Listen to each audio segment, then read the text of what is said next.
विश्वानि देव सवितर दुरितानि पराशुभ यद भद्रम तन्न अशुभ। इस मंत्र में सविता रूपी परमेश्वर की एक विशेषता देव कही गई है। देव शब्द के बारे में समाज में बहुत बड़ी भ्रांति फैली हुई है। ऐसा कहा जाता है कि 33 करोड़ देवता होते हैं। ऐसा नहीं है। देवता 33 करोड़ प्रकार के नहीं होते। देवता 33 करोड़ नहीं होते। यह बहुत बड़ी भ्रांति है। कोटि शब्द है। कोटि शब्द के कारण से यह भ्रांति हुई है। कोटि शब्द के दो अर्थ होते हैं। एक तो अर्थ होता है करोड़, एक अर्थ होता है प्रकार। संसार में 33 प्रकार के देवता होते हैं, न कि 33 करोड़।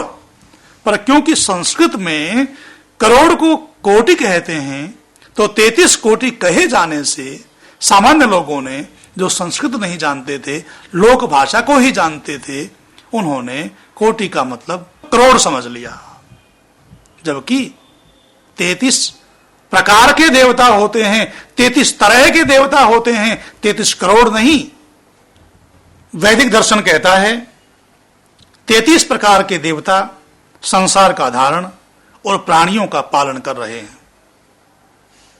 ये 33 देव कौन कौन से हैं? 33 ही होते हैं, 33 करोड़ नहीं होते। 33 की गिनती कर लें, कौन कौन से देवता हैं, जानकारी होनी चाहिए। एक यज्ञ देवता है। इससे बरसात होकर सब प्राणियों को सुख मिलता है। भगवान कृष्ण गीता में कहते हैं, अन्नाद भवन्ति भूतानि पर्जन्याद अन्न संभव यज्ञाद भवति पर्जन्यो यज्ञ कर्म समुद्भव। अर्थात प्राणी अन्न से उत्पन्न होते हैं।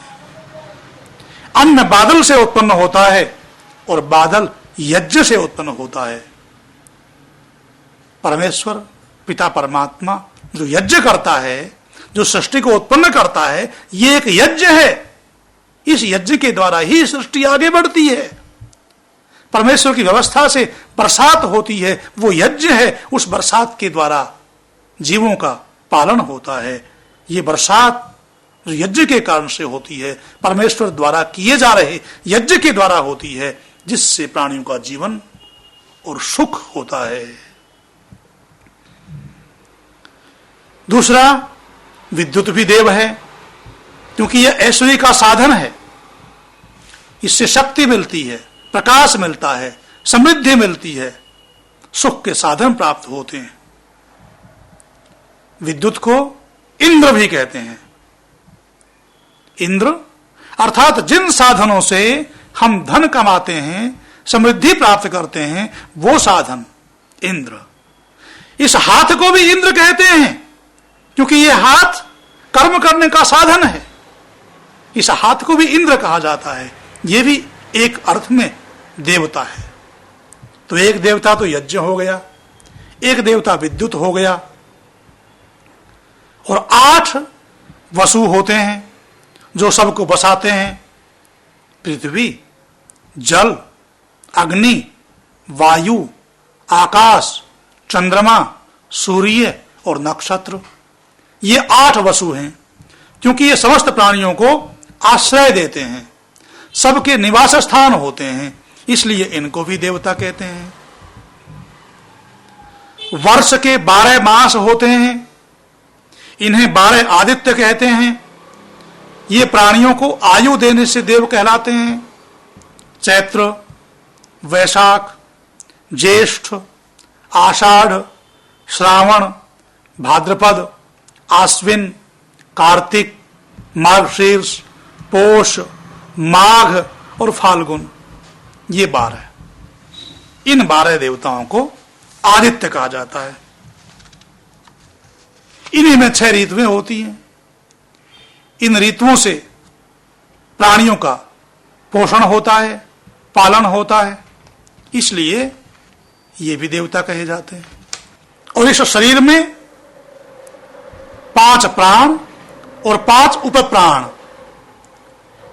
10 ये देवता हैं, एक आत्मा जीवात्मा भी देवता है। इनको 11 रुद्र कहते हैं।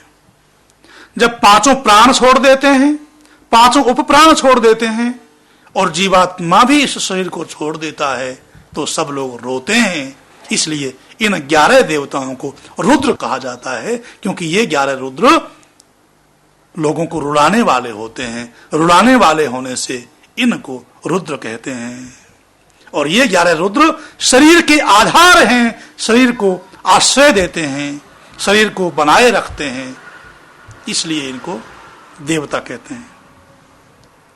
अब इनमें 5 प्राण कौन कौन से?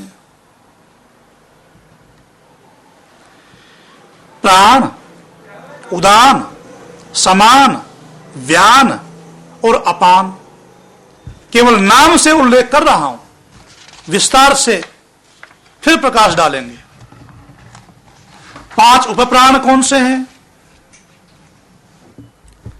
नाग, कूर्म, कृकल, देवदत्त और धनंजय, ये 5 उपप्राण हैं। तो सब मिलाकर के 33 देवता हो गए। इन 33 देवताओं में 32 उपयोग के देवता हैं। इन 32 देवताओं का उपयोग एक जीवात्मा करता है।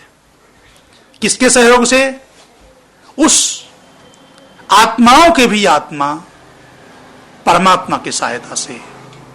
परमात्मा ने इन 32 देवों का निर्माण आत्मा के लिए किया है, आत्मा के उपयोग के लिए किया है। इसलिए वैदिक दर्शन में इन 32 देवताओं को उपयोग के देव कहा जाता है। इन 33 प्रकार के देवताओं में जीवात्मा चेतन है, अन्य सब देवता जड़ हैं। जीवात्मा 32 देवताओं का उपयोग करता है और स्वयं भी अन्य जीवात्माओं के उपयोग में आता है। जैसे गाय दूध देकर, भेड़ ऊन देकर, कुत्ता रखवाली करके और बैल हल खींचकर या अन्य कार्य करके उपयोग में आता है।